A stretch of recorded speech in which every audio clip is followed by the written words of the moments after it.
Hi guys, and welcome to my diary. So the 100 miler, honestly, I actually don't even know where to start. It's been nice to have a few days just to reflect and look back on it. But what on earth was I thinking? It's absolute madness. So much madness so that I've found myself looking at a few others that I might want to do, a few like international ones. Not the ones where you go in the snow or you camp and things like that. No, Princess Tegan is still Princess Tegan. She's not going to do those type of things. But there are a few that are quite crazy and look like awesome fun. I'm not too sure if I've got the right definition of fun.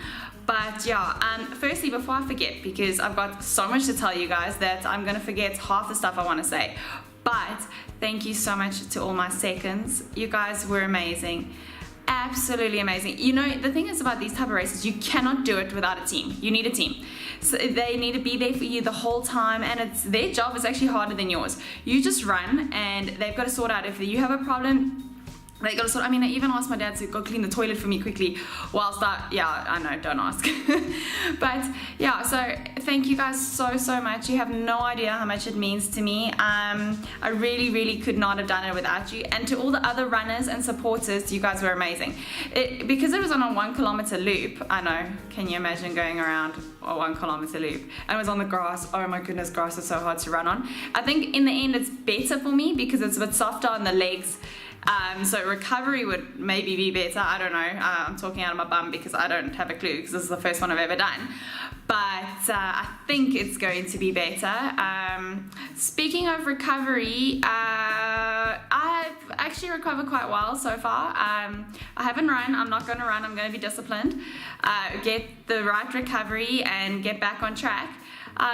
As for where my running's going, I don't really know. I don't know where or what I'm gonna do next or anything like that. But that's me. That's how I've always been. You know, sort of see where you're good, what I feel like doing, and that sort of thing. But now I'm getting off track again.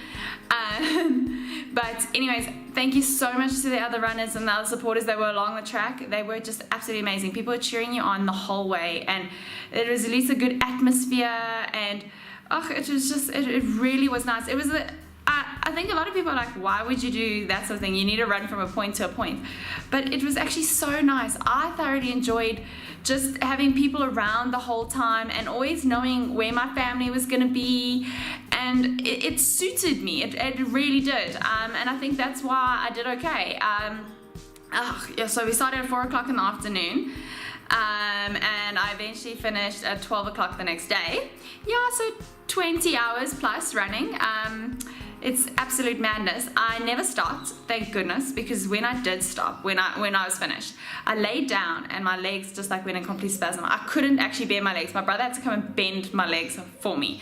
So had I stopped in the middle of the race, probably wouldn't have worked.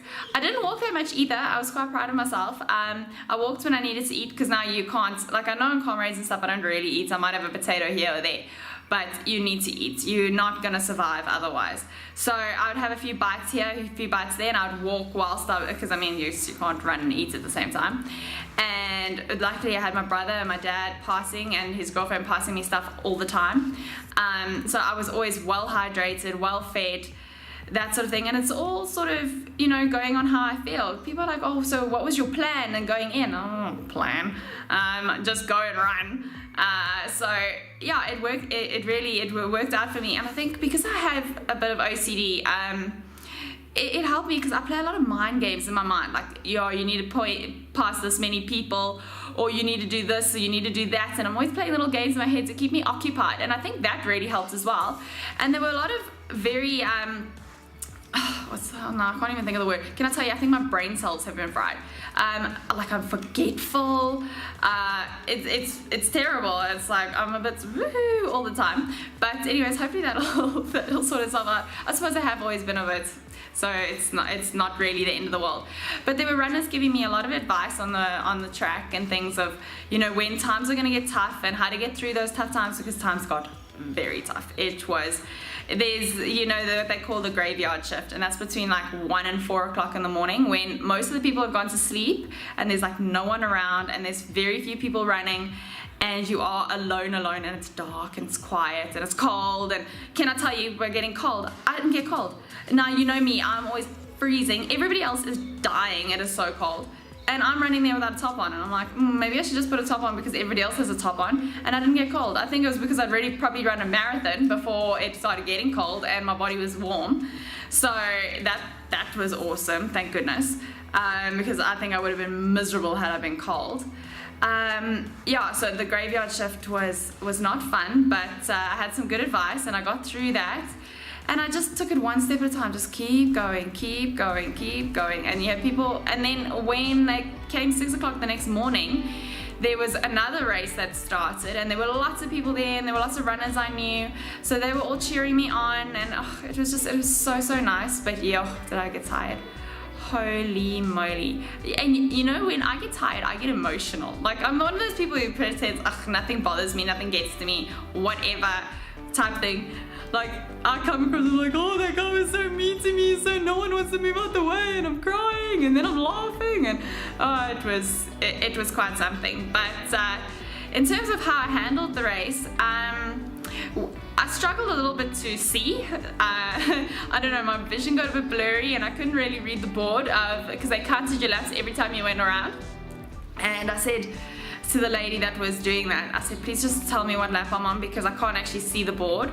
But other than that, I didn't have too many problems. When I went to the bathroom, I fell. I didn't pick up my feet, so I tripped over a rock and went sliding across the grass. That wasn't fun. Luckily I didn't hurt anything, I was just a bit winded. So that wasn't the end of the world. And then, what else happened? Oh yeah, so when I went to the bathroom, this is another time, because I went, you know, I was quite well hydrated, and I think also just going to the bathroom just gives you a little bit of a break from that monotony the whole time. I went to the bathroom, and because now it's a porta potty, so I don't sit on the toilet, I squat. But no, so you're looking down, and I like blanked a little bit, and I hit my head into the door. That woke me up. And then my leg got a bit sore, and I had to have a few painkillers like towards the end of the race. But other than that, I think I was pretty good. It rained the first night. Oh my goodness, that was horrible.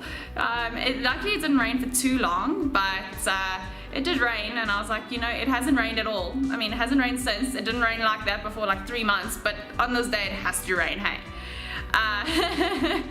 But it was okay. I said to myself, you see, I don't know, I think I was just in a mentally really good space, and I said, you know, this is just going to make it harder. This is just going to make it more of a story at the end of the day. And I wasn't going to quit. So I was like, not going to happen. I was like, it's going to have to be injury sort of for me to quit.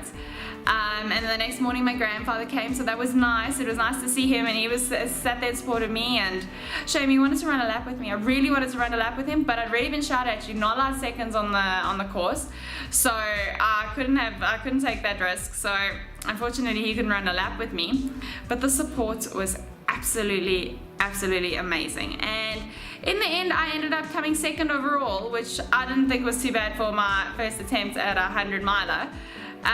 The guy that won was like an absolute machine. I was like, you go, guy.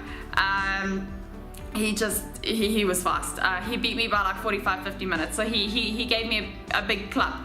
But I got the course record for the ladies, and I'm only the second lady to complete it, so I'm quite proud of myself. I'm actually very proud of myself, I'll be honest. I'm never that sort of, like, I always, yeah, I got this, I did that, but this achievement really means a lot to me. I think I proved a lot to myself. After such a disastrous comrades, I was really down, and I was like, oh no, I don't know.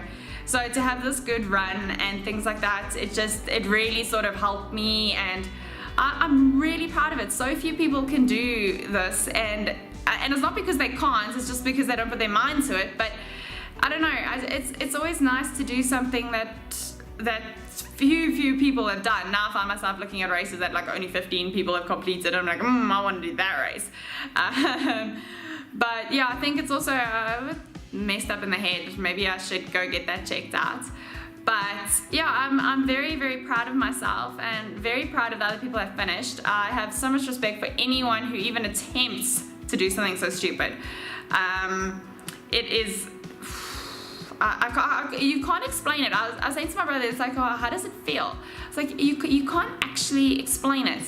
I think the highs and lows are a little bit like when you're really drunk, and you know, you're like, all of a sudden you're so happy, and then you're so sad, and then you got bruises where you're like, how did I get bruised there? And but I can't explain, and I cannot explain how, you know, the runner's high has lasted like a whole week. It's been amazing. Apart from like the swelling, I still can't get my flippin' feet into my shoes properly.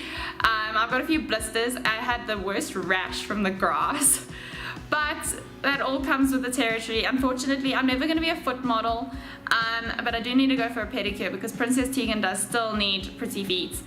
And yeah, I don't know. I think that's pretty much all that I have to say for now.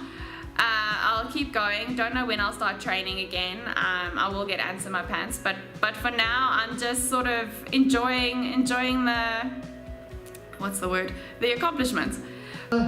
Result is on the board. Let me just mind a little bit to the left.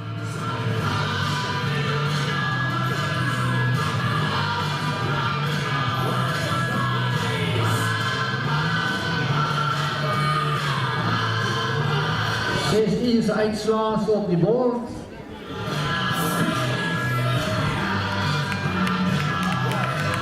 Right, just look at this girl that is in second overall. She's got the last lap to go, Tegan Edwards. En kyk net, sy het gisterand gelijk wegtrek, gelijk sy so, gelijk nog fysiesch stellen. Brilliant athlete. I just ask you when she makes the round, give her a round of applause, please. She's done unbelievable. Baie talent daar hoor, baie. And she was smiling the whole time. Don't know about that. A smile of pain.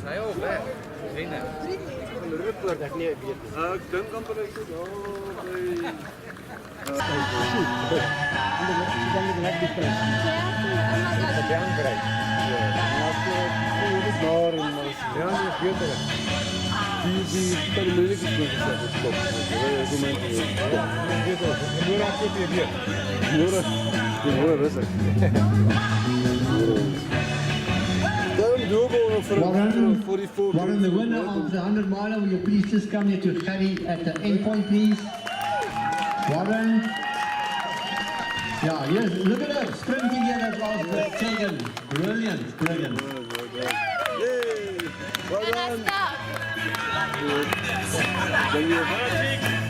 Well done, man, that was brilliant.